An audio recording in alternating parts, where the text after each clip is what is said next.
There were so many students, and you practically had to fight your way through the halls, and you were always constantly watching for that good-looking guy coming down the stairs when in between classes. It wasn't just my class or the class before me or the class after. In fact, we weren't very class identified. We were Jefferson identified. You could not walk through the halls of Jefferson and not feel the history and how much it meant to this valley. And part of that you took away with you when you left. The neatest part was that the city really was only a partner. There was so much more private money that went into it, and it was probably after Center in the Square the best example of public-private partnering that we've had in Roanoke. This building has evoked strong emotions in Roanoke residents for nearly 80 years. It was a high school for 50 years. After years of renovations, it has become the Jefferson Center, a cultural destination for the Roanoke Valley and beyond. Hello, I'm Denise Allen Membrano.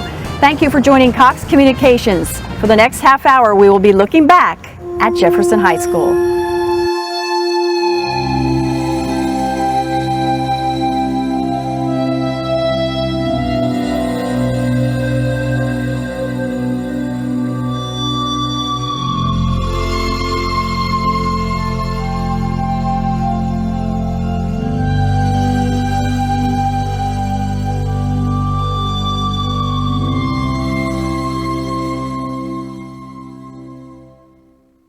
Alumni of Jefferson say this was a magical place to attend high school. Talk with a member of the class of 1932, 1952, or 1972, and the response will be the same. Their experiences here created a devotion to this building. Charlie Boswell takes us for a walk down memory lane.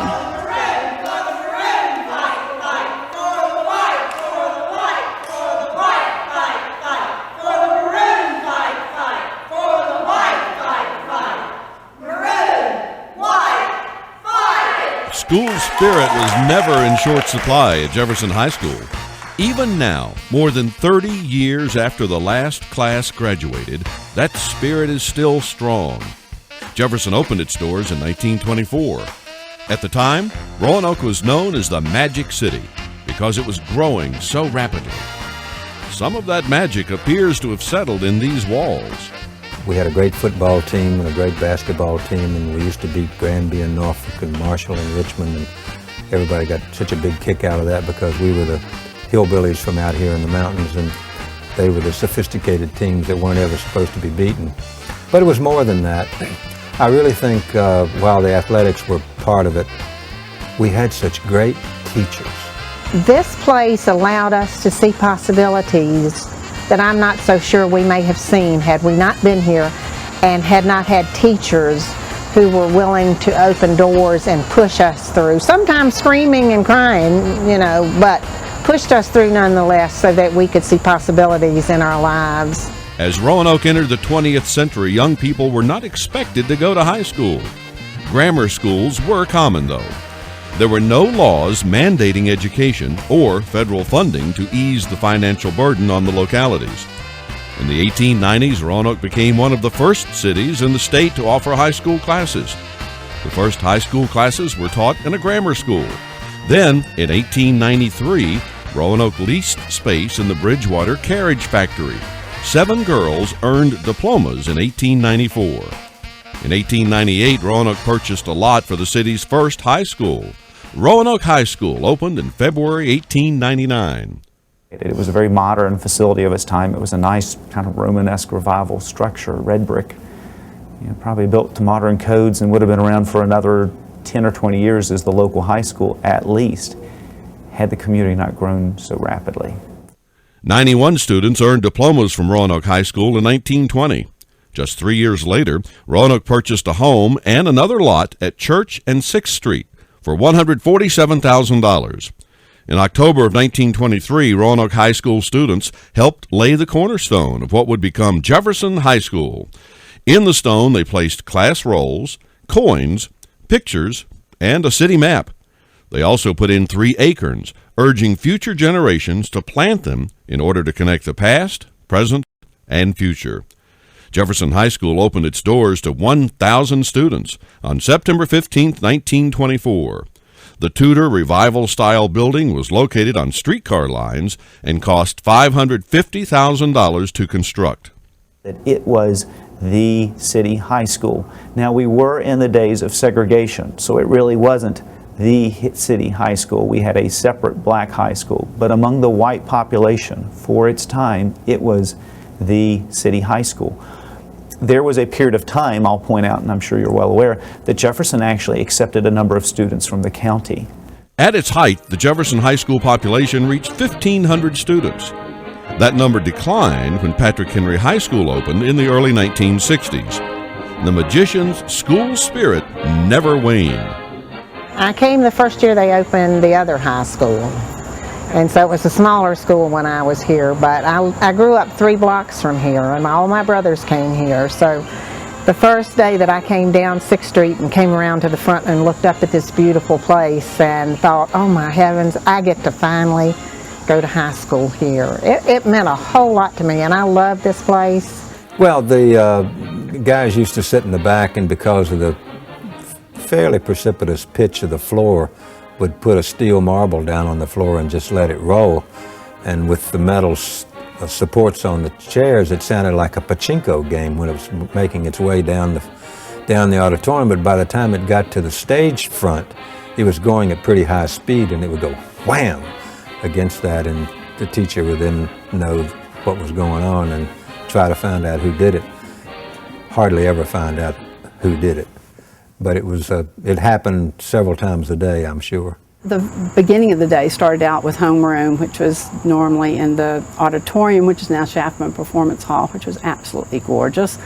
And it was great fun because you never knew who was going to roll a marble down the auditorium. And one guy in our class got real daring, and he rolled a bowling ball down.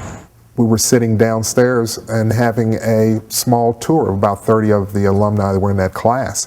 And I asked the group if they had anything that they wanted to tell me about their experiences here. And one man raised his hand and he just said to me, he said, yeah, I've got a story I want to tell you. It was about when we were here in school, we went to a small duck pin bowling ball alley that was located downtown, and they took one of the bowling balls and brought it back to school with the idea of using it as a noise maker during their study hall. What happened during this period, they took the bowling ball, took it out of the bag and rolled it, and it did not hit one single leg, full speed down to the front of the hall.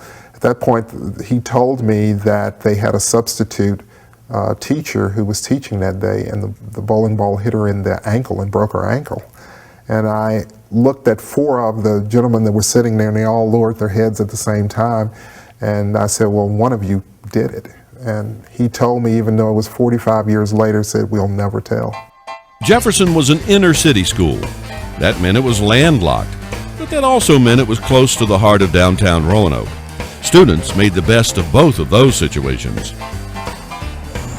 If you had to go to any type of practice for anything, you had to, the guys walked to Highland Park, which is about 6 blocks up 6th Street, and we had to walk across Wasena Bridge to Wasena Park for like girls softball practice. That's where we practiced softball.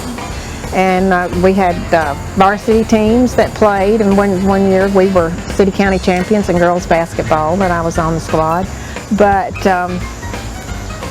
I don't know, we thought we had the best. It never occurred to us that we didn't have a track out back, or didn't have big locker rooms and all that. As far as we were concerned, we had the best school in the world. The thing I remember most fondly about Jefferson High School in my experience were all the pretty girls. I just loved the pretty girls that we had in this school. And I had a little 1927 Chevrolet that had a running board. And so at the end of the day, I would bring it to school, and at the end of the day, I would get girls in the back seat and girls on the running board and drive 3 blocks down the street to Pugh's Department Store, which was later the Grand Furniture Store and is now going to be an apartment building, because there was a soda fountain in the back. And we'd all go down there and get cherry Cokes. It was downhill, and I'd have girls all over the running board. And some of the big football players, I was about 110 pounds soaking wet. And big football players would see me going down Campbell Avenue with all these girls hanging on my car. They were just after a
For more than a decade, Jefferson High School sat empty. It was nearly demolished. In 1985, Roanoke City Council formed a citizens committee to explore the options for this grand building. Here's Charlie Boswell. Structurally sound and grand on the outside, inside Jefferson High School was a mere shadow of its former self. It had been stripped of its fixtures, used as a trash dump, and become home to pigeons. Plans to turn the building into a higher education center failed. Another idea to transform Jefferson into an assisted living center also fell by the wayside. When talk of demolishing the school started, Jefferson High School graduates united under the guidance of the late Judge Beverly Fitzpatrick. The city was very close through the Redevelopment Housing Authority of tearing it down and making a parking lot for Calvary Baptist. And there was even a proposal to do that, and that's when the judge kind of stepped in and said, no, we don't want to do that, and garnered those folks who were interested together enough to create the foundation and begin to look at what Jefferson could really be for the community. The judge also chaired the Citizens Committee charged with finding a workable option that would keep the former Jefferson High School building standing. Shortly before the Jefferson Center Foundation was created, the committee found a niche the building could fill. After 3 years of study and concern, it just kind of fell into place. The idea of renting the classroom space, converting the classroom space into office space, and bringing in nonprofit organizations to share the space for slightly less than market rates for Class A space. Jefferson now had a chance at a new life, but it would take money, and a lot of it, to make the plan a reality. Phase 1 called for the renovation of the classroom space into offices, the addition of air conditioning, stabilizing the rest of the building, and adding what would become the Fralin Atrium in honor of Jefferson alumnus Horace Fralin. Phase 1 would require $5 million. A public-private partnership with the city was created, and through a bond referendum, the city committed $3 million to the project. The Jefferson Center Foundation set out to raise the other $2 million. To do that, Judge Beverly Fitzpatrick had to lobby in Richmond. He had to get a law changed in Richmond that allowed him as a former judge to go raise money, because it was not legal for him to do that. And he went to members of the General Assembly and said it shouldn't make any difference if you're a retired judge. You should be able to be involved in your community, and they changed it. Construction on Phase 1 began in 1992. A year later, the Jefferson Center opened. It housed 21 nonprofit tenants, and the Fralin Atrium was available as rental space for social, business, and civic events. Phase 2 began a year later. Renovations to the old automobile shops created Fitzpatrick Hall. A gift of $30,000 from Rosalie and Sidney Schaffman equipped the full commercial kitchen. The city said it did not have another $600,000 to complete Phase 2, but serendipity would come into play. Alvin Hudson was a graduate of Jefferson, and he was then the sheriff of the city of Roanoke. And when he heard about it, he went to the city manager, who I think was Bob Herbert at the time, and said, I have the money, and I'll release it for that purpose. And it turns out that the sheriff had been utilizing unused prison cell space for the use by other counties and other cities within a reasonable proximity of Roanoke. They pay the city for housing those prisoners, and it had accumulated to almost $1 million. And Alvin said, I'll release $600,000 for that, to create that Fitzpatrick Hall. Fitzpatrick Hall opened in 1995. Still, what would become the crown jewel of the Jefferson Center had yet to be polished. In 1997, the Jefferson Center Foundation started a capital campaign to raise money for the renovation of the school auditorium. The auditorium was built larger and outfitted more elaborately than it would be otherwise, because the council at that time decided this could be the city's auditorium for community affairs. Becoming a performance hall seemed like a natural progression for the auditorium. First estimates called for $5 million of renovations. Through another bond referendum, the city pledged $2 million. As the project moved forward, the cost increased to $9 million. Still, Judge Fitzpatrick never doubted it would become a reality. Broadus and Eric and I told him we would bring him down here because he wanted to come to Jefferson, and we had no idea that he would die 2 weeks later. But he was in a wheelchair, and we brought him up and literally had to pick him up and take him up to this landing at the very top of the balcony. And this place was in shambles. The roof was partially off and the sun was shining down through it. And the judge proceeded to tell us how Shaftman Hall was going to look and feel, and how the chairs would be this way, and you'd have those little boxes downstairs. And it was almost hard. I mean, you loved him and he'd never let you down, so you knew he was telling the truth, but you're going, how in the world is this going to happen? And of course, our greatest concern was that the judge never saw Shaftman Hall dedicated and finished. And yet I told Mom, I said, yeah, I think he does. I think he looks down on it. And he has to have a huge smile on his face, because he sees all these people coming here who love this place and who not only understand its past, but participate, in its present and in its future. The existing marble, wood panel, and cast plaster finishes were completely refurbished. The 950 new auditorium chairs are cherry wood with plush velvet cushions. Supporters can buy a seat with a commemorative plaque for $1,000. More than 780 have been sold. Loges and chandeliers were added to complete the look. We wanted it to look like a European opera house or something akin to that. We'd been told by a consultant that the symphony hired about 10 years before we started our study. Acoustical engineers from New York had come in and said, this is a real jewel because it's shaped like a cigar box, which is the best shape for acoustical reverberations. When the curtain rose on May 12, 2001, it was a $50,000 deep red velvet drape bought by Grand Home Furnishings.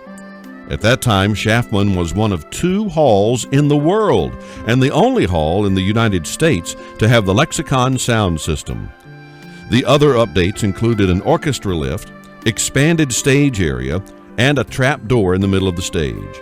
The Shaftman Performance Hall, named in honor of Rosalie and Sidney Shaftman, completed the foundation goal of creating a cultural community center. Not only has it become a center for so many programs that people from all walks of life can come participate in and view, but it's also an anchor for what we are now calling the western end of downtown. We thought we could revitalize this neighborhood and stabilize more than just this building, but this whole western end of downtown. And I think that has actually taken place. There are businesses that are that are here now that wouldn't be here in this area except for this. And I've read recently that Access Advertising is buying a building just down the street. They never would have done that without this auditorium and this center of activity.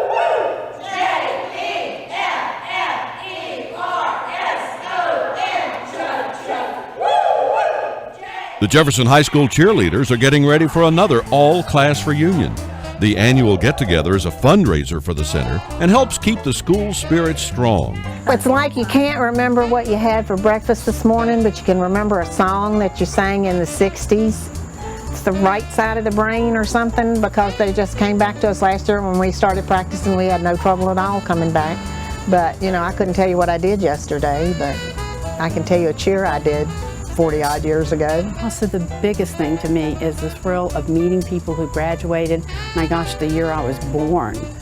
And they come back, and to hear their memories, and just to meet them and know that they felt the same way that we do, and then to meet the kids that came along after us and to see their feelings that are the same, even after they split the schools.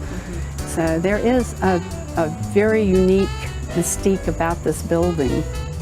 This unique building is still in the need of some repairs. The old front entrance has been closed because of deteriorating steps. There are leaks in the roof that need mending. Reg Hutcherson, class of '48 and alumni and Jefferson Center board member, would like to see more alumni get involved.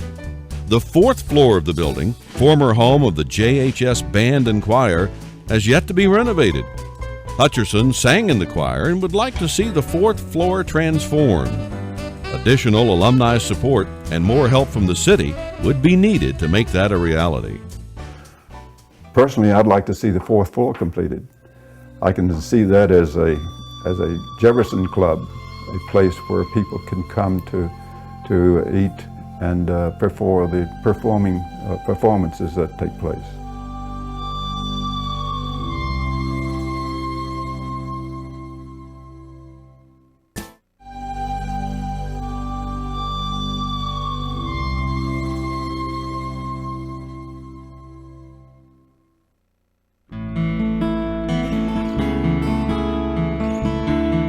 The old Jefferson High School building does not look much like a school anymore. Renovations tallying nearly $15 million have transformed it into the Jefferson Center.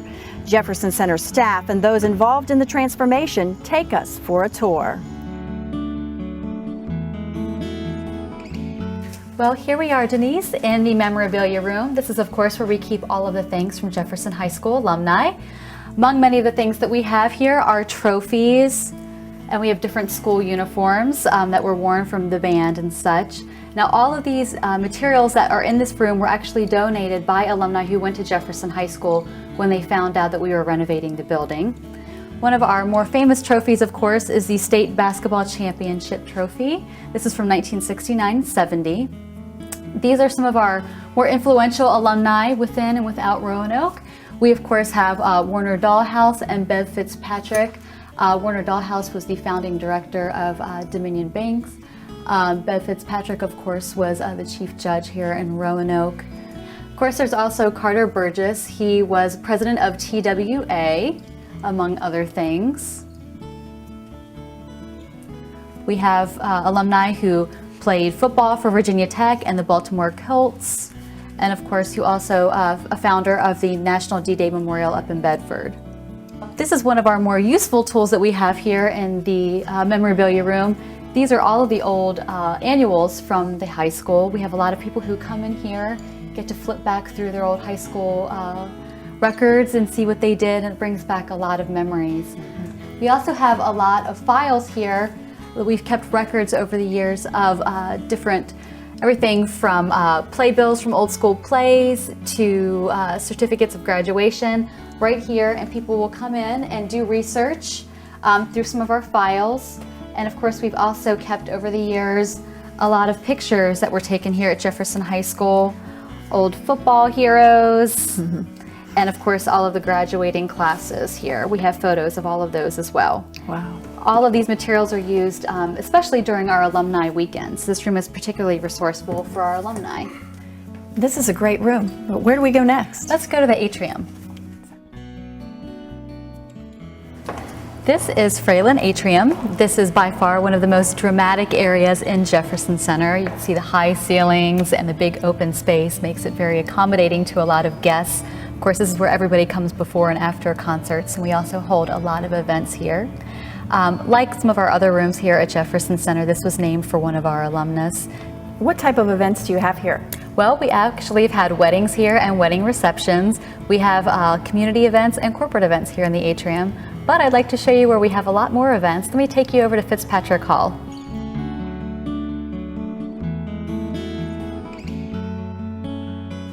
Now this is Jefferson Center's Fitzpatrick Hall. It's home to about 230 events a year and can accommodate up to about 400 people. We also have a lot of wedding receptions. We invite people in to do corporate events. So Fitzpatrick Hall is really a community room for all of the Roanoke Valley. This is a beautiful room. Do you know who designed it? Actually, yes, the architect was Richard Reif, and he took on sort of a Jeffersonian look with the columns and the archways. And a lot of the wood in here is actually used to mimic the wood that's in Schaffman Performance Hall, where we're going to go next.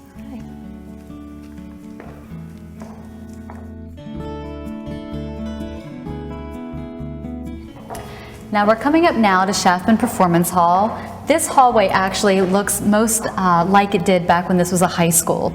The floors and the ceilings were all kept fairly authentic to what they originally looked like. And of course, all of the classrooms now are actually home to 19 different nonprofits at Jefferson Center. Everything from the Clean Valley Council to the Jefferson Center Foundation, the JCs, the Junior League, Roanoke Symphony, they all call Jefferson Center home. The staff were family. We basically look at each other every day more than probably look at our spouses and our other family members. And when you're around people that much and you're all for one goal, I think that's what really sets us apart, is that we do things together constantly. And that means that they're family. So we're just a big or small family here that all work together. I'm Denise Allen Membranio. Thank you for joining Cox Communications and looking back at Jefferson High School and the creation of the Jefferson Center.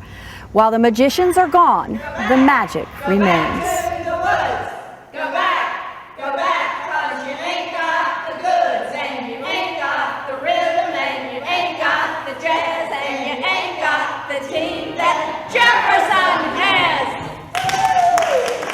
Now, they call themselves the magicians. It is a magic place because there's not another high school that I know of anywhere near here that holds the same kind of dignity and respect from its former graduates. And We feel like we have a special chance as a legacy, the graduates of Jefferson, to keep this building going and the nonprofits that it helps support to give back to the community. Very few schools are going to have that opportunity, and we do if we can keep this building going.